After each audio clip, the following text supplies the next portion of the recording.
I opened my eyes, just slightly. My body felt like a bag of wet cement, heavy, numb, lifeless. But my mind, though foggy, was awake just enough to register movement. Someone was on top of me. I couldn't see clearly, but I saw his face. It wasn't my husband. It was his brother. I wanted to scream. I wanted to push him off me. But I couldn't even lift a finger. My name is Amoka. I'm 32 years old, married to Chuka, a man I met in church 5 years ago. We had a beautiful wedding. Everyone said we were perfect together. But for 4 long years, we tried to have a child. Nothing happened. We prayed, we fasted. I visited hospital after hospital. I drank bitter herbs from native doctors. Every test said I was fine. Chuka claimed he was fine too, but I never saw his results. I trusted him. Until I started noticing the strange sleepiness. It started small. After dinner, I would feel extremely tired, like someone pulled a curtain over my brain. I'd doze off on the couch or go straight to bed. No dreams. No tossing and turning. Just darkness. One morning I woke up and my body ached in a strange way. My thighs, my lower back, everything felt sore. I asked Chuka if we had sex the night before, but he laughed it off. You must have had a bad dream, babe. You slept like a baby. It wasn't until I told my friend, Ada, that things started making sense. Are you sure nothing strange is happening? Ada asked. What if he's doing something to you? No, I said immediately. Chuka would never.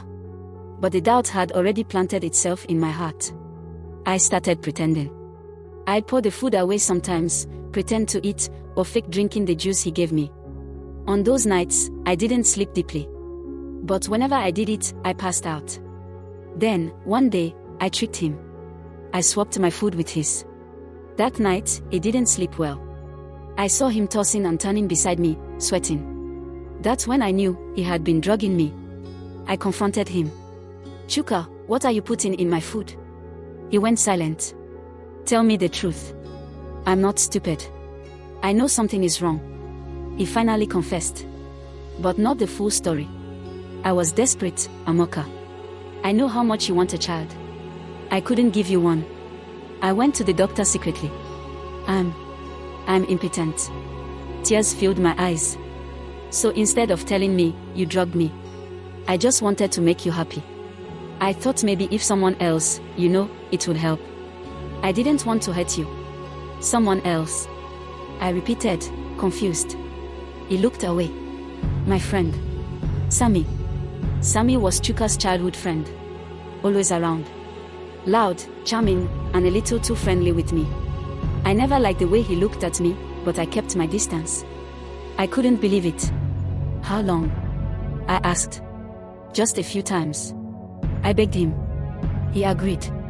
I just wanted to give us a chance. I threw up that night.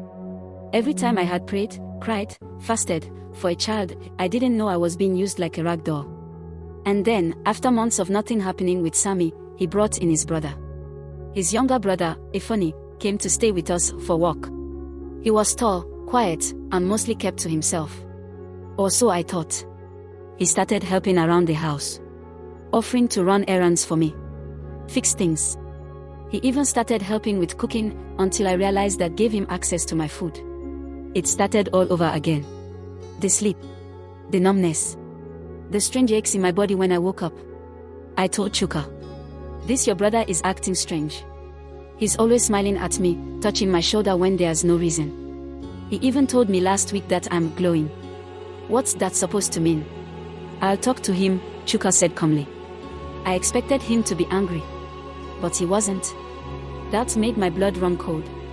Ifani didn't stop. He started approaching me during the day when Chuka was not around. One time, I was doing laundry outside when he came and sat too close to me. He said, you deserve a better man. I stood up immediately. I'm married to your brother, I said. I know.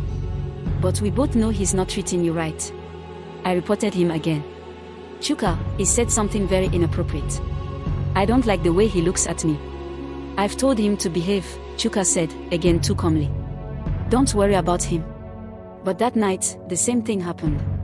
And the next. And on the third night, I opened my eyes slightly, and I saw him. I saw Ifani. And I knew. I didn't cry. I didn't scream. I waited for morning. When the sun came up, I walked into the kitchen and found Chuka making tea.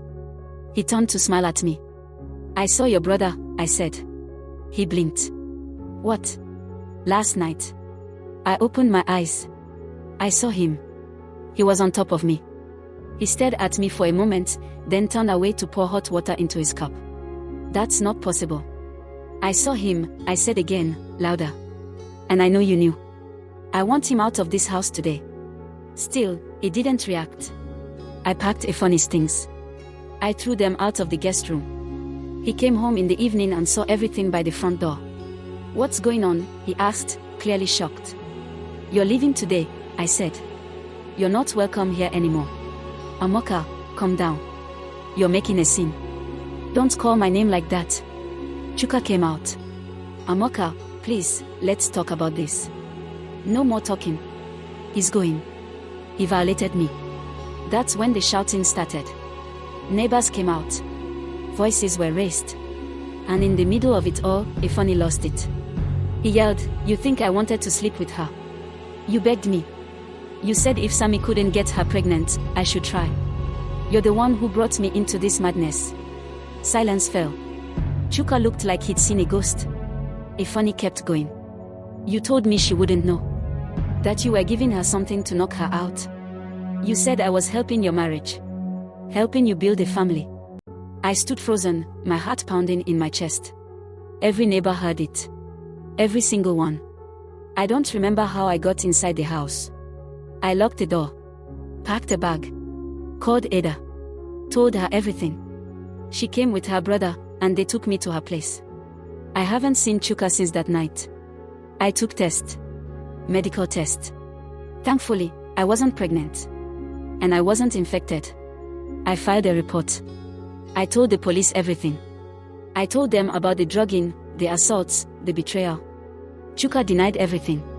Efoni disappeared. But I had witnesses. Neighbors. Ada. Her brother.